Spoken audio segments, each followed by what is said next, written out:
എടേ ഞാനും ഇൻസ്റ്റാഗ്രാമിൽ കണ്ടന്റ് ക്രിയേഷൻ തുടങ്ങിയത് എന്റെ വീട്ടിലോട്ട് അരി മേടിക്കാൻ തന്നെയാ.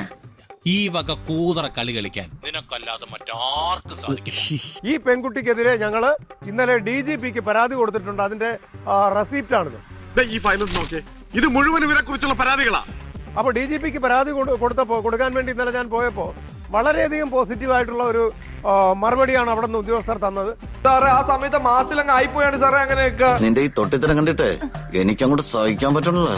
അല്ലെങ്കിൽ തന്നെ അതിൽ വന്നിട്ടുള്ള കമന്റ്സ് നോക്കിയേ, കംപ്ലീറ്റ് നെഗറ്റീവ് അല്ലേ. കാര്യം ആ പെൺകുട്ടിയെ എന്താ പറയാ, അറഞ്ചം പുറഞ്ഞം തെറി വിളിക്കുകയാണ് എല്ലാവരും.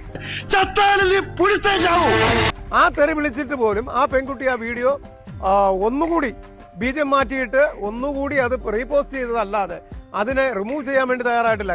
സോറി, അറിഞ്ഞോണ്ടല്ല, മനഃപൂർവ്വല്ലേ. ഇത്രയും ദിവസമായല്ലേ, എന്നിട്ടും അയാൾ എന്താ പുറത്തു വരാത്തെ?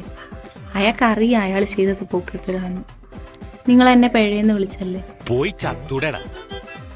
പുരുഷന്മാരെ ബലിയാടാക്കുന്നു എന്നുള്ളതാണ് ഖേദകരമായിട്ടുള്ള കാര്യം. ഇത് ഈ സമൂഹത്തിൽ നിന്ന് തുടച്ചു മാറ്റേണ്ടതാണ്. സജി, വീട്ടിൽ തന്നെ ഇരുന്നാ മതി, നീ പുറത്തോട്ടൊന്നും ഇറങ്ങാൻ നിൽക്കണ്ടാട്ടാ. തൽക്കാലം ഇത്രയും മതി, വരട്ടെ.